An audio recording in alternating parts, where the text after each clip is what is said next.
always been important for me to capture memories and have images of my family. And I have a lot of new moms that are like, oh, I don't look good. I'm like, no, just take the picture. It doesn't have to be perfect. Just always makes me feel good when I see them all together in an album and I get to hand it off to them. And I hope they value it as much as I do.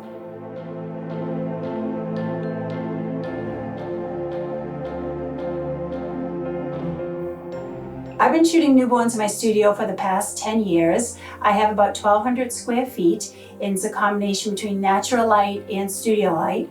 The studio has a front room, which we're in now. This serves as my hair and makeup, my reveal wall, and also family images are done in this room. Around the corner is my open space where I have 3 to 4 setups, and I transition between newborn and maternity. I actually have a little warehouse space behind my studio, which when I transition, I just move my posing table out to the back room, and then I bring out some more lighting that I use for maternity.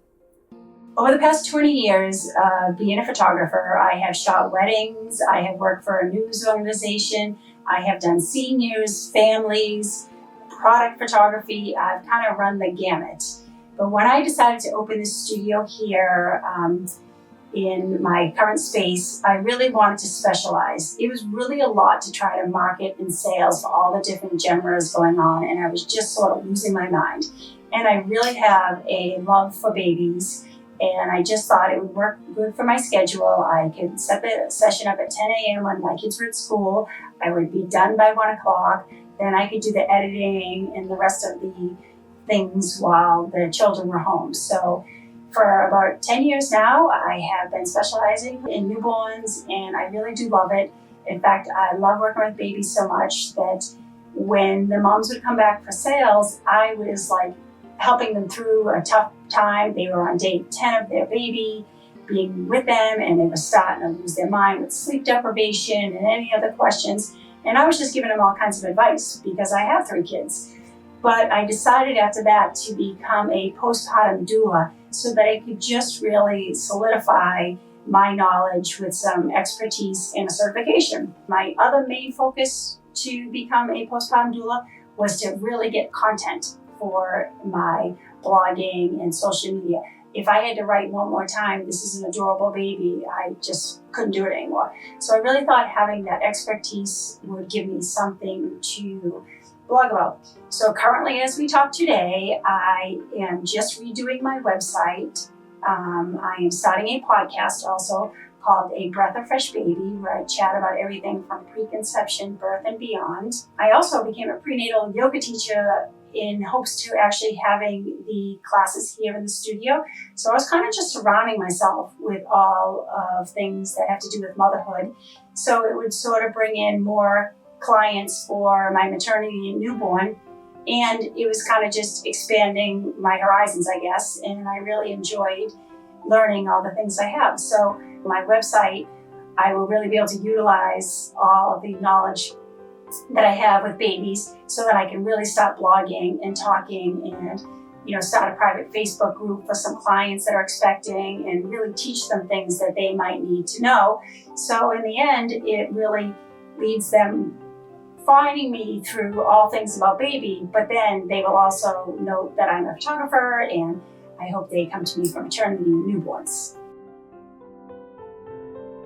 I was given a camera in high school to be part of the yearbook committee. The minute I held the body and lens in my hand, I honestly had a sense of empowerment come over me.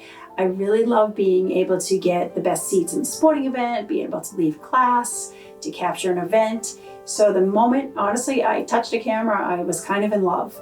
So it was time to go to college, and I didn't know what I was going to do. I didn't have the grades to go anywhere great, so I decided to go to Maui Community College.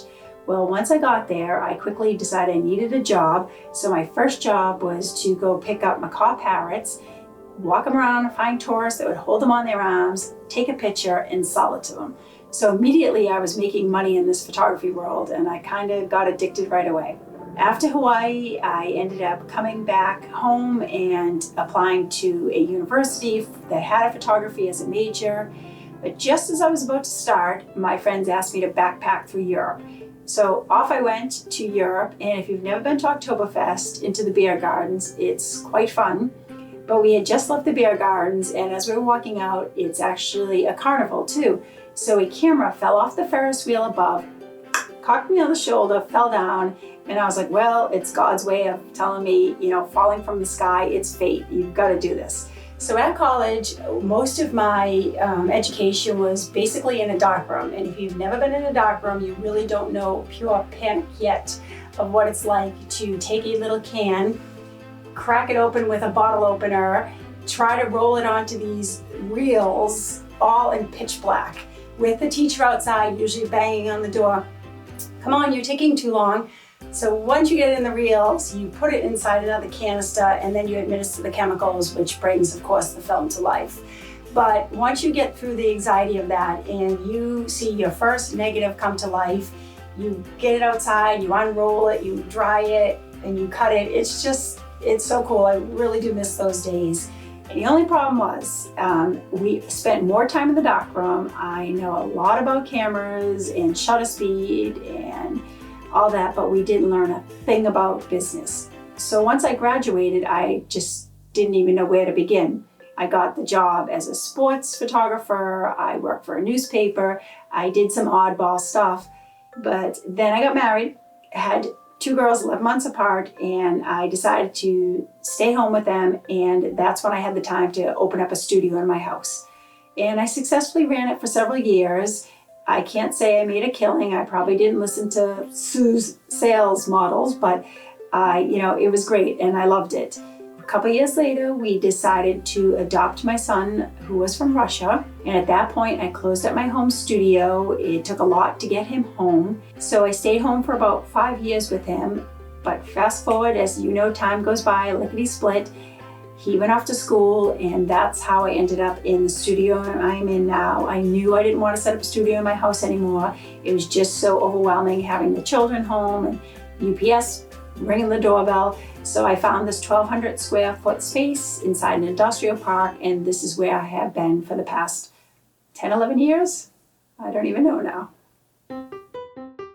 I'm super excited to be offering maternity this year. With the newborns, it's more a one light setup, and honestly the job is more about taking care of the baby, soothing the parents, than it really has to do with any photography skills.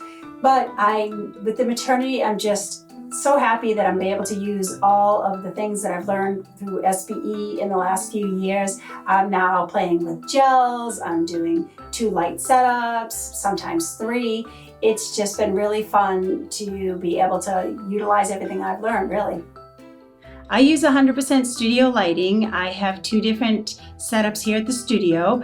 I first acquired the Policy Buff Einstein lights with my newborns about 8 years ago, and I love them so much that I have 4 of them. I'm not a fan of moving my lighting around for different setups, so I have 1 at my beanbag, I have 1 at my props, and I have 2 more that I now use for strip lighting for maternity and to do high key setup. But after attending Felix's workshop in New York, I fell in love with the ELB 400s. I really love the versatility of having the battery pack and not being plugged into things. So I picked up the 2 light kit through the Portrait Masters and have loved it since I got it. I mainly shoot with the ProPhoto Deep Dish, and I have another light that I will sometimes switch between a strip light and the other ProPhoto. Smaller softbox, and it's given me such versatility for my maternity that I really love it. And I also use the Stella that we so graciously received at the Portrait Masters for sometimes some fill-in light. In fact, it's in use right now for helping me with this video. In the studio, I have a roller system that houses my seamless backdrops. I have some canvas backdrops, a beautiful one made by Bladder, who works with Lola. I have some polyboards, and I use the V-flats. And one of my favorite things my husband just made on my polyboards was to glue the tins on it, like a ceiling tin, and made a corner out of that. So I have a bunch, 4 to 5 different shooting areas that I kind of use. I just set them all up around my studio just to make it easier and less movement. And when I set up for my newborns, I have my posing table and I use the floor. And then I just bring that stuff into a little warehouse space I have out back. And then I redesign everything for maternity. I recently just got certified as a prenatal yoga teacher. So my hope is to kind of have some classes here too, and just kind of shove everything into the warehouse. But I don't know if that's ever going to come to fruition, but it is a plan so that I can teach the yoga. And of course it's prenatal. So my clients, hopefully they would turn into clients, so. I've been a candid shooter since the beginning. I started off with the Rebel. I'm now on the Mark IV. And as you all know, once you start acquiring lenses for a brand, it doesn't really make much sense to switch. But I've been so happy with them anyway. It's been a workhorse. I loved being able to bring it to the Portrait Masters and have it serviced and cleaned. So I will be a Canon shooter probably till I die. But most recently, I picked up the Sony A7R III and I was using it for video and behind the scenes. And I am in love with its eye focus. So maybe once I acquire a few more lenses with that, I will switch over in my studio and try out the mirrorless there. I order my albums from Z&O. I love the acrylic color. I do want to try M Photo this year, but I haven't had a chance yet. My canvases come from Simply Color.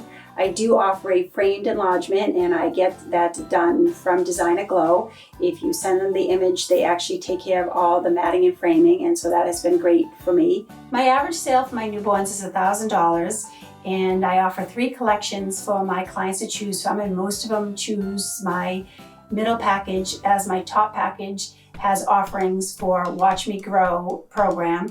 So it's been kind of the same average for the last couple of years. But I'm really hoping with the new maternity work that I'm doing that I'll be able to bump that average up. And my plan is to offer some more wall portraits to help me with that. I've been shooting a model of IPS kind of from the very beginning of my photography career. I started with film and I would process slides and I would have a slideshow set to music. I did transition into shoot and burn a few years when I was just getting crazy and doing mini sessions. But when I opened the studio here and I knew I wanted to specialize in newborns, I really wanted to have the model of IPS because I wanted to control the sale.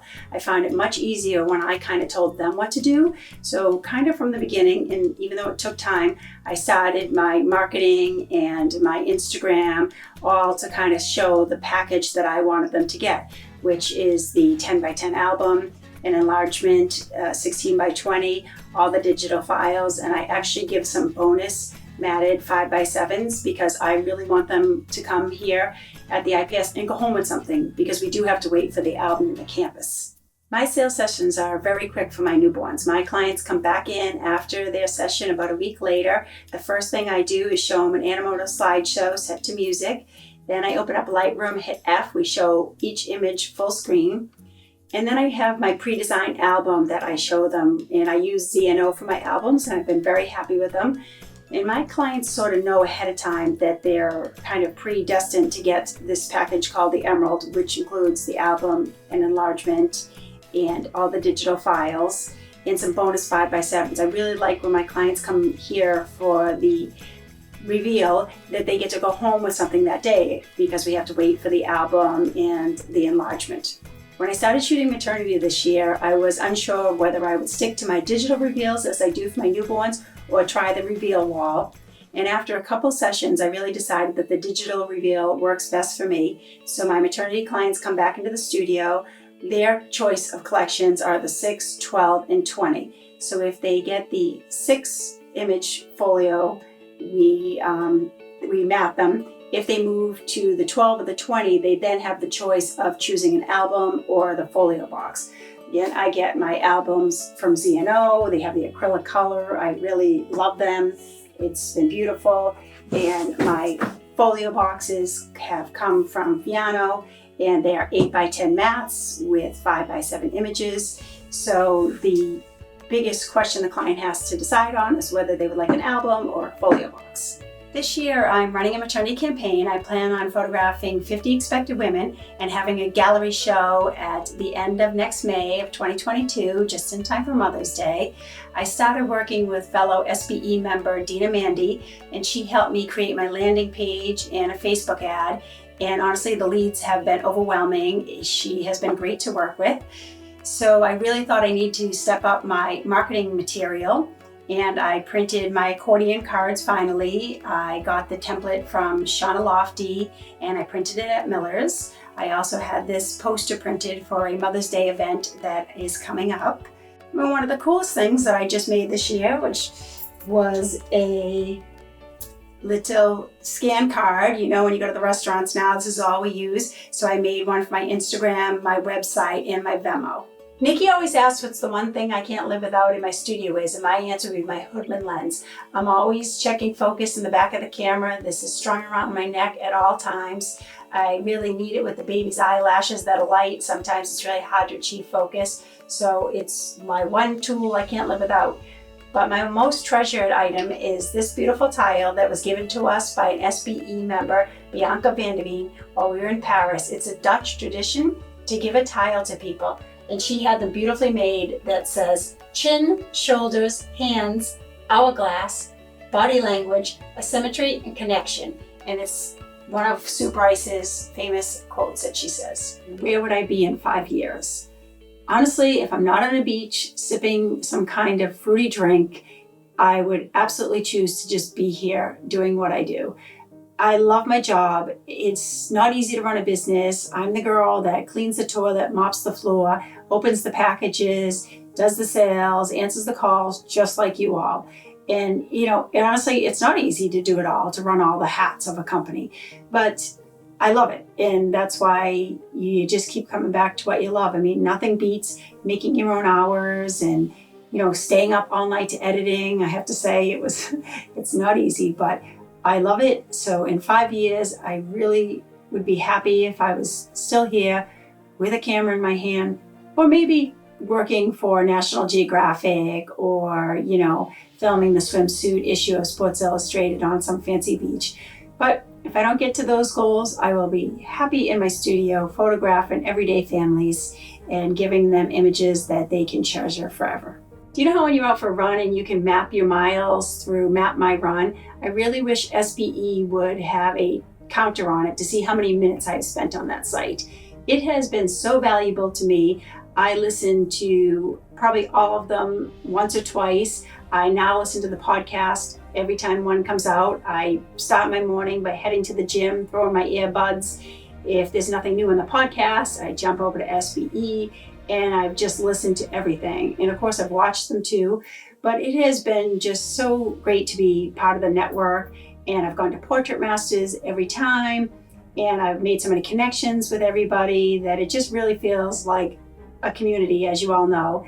And I remember seeing Sue Bryce for the first time, and you were all giddy because she really is the coolest thing ever.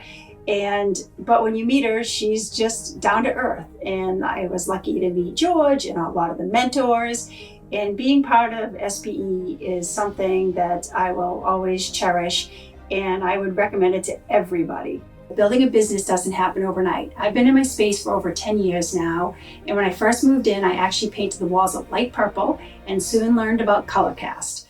But everything that I have built here has definitely taken time. It takes time to build things like the reveal wall, put your studio samples up, learn what products are right for your clients, learning SEO, editing, Lightroom. I mean, there honestly is so much to learn in photography, but keep on SBE. Everything is there for you. It's been amazing resources. All the people that are part of the group are amazing at helping others. So just remember, everything takes time. Build your vision board, but go slow or go fast if you can, but take care of yourself because health is most important. And remember, just keep stepping forward one day at a time and you'll get to where you want to be.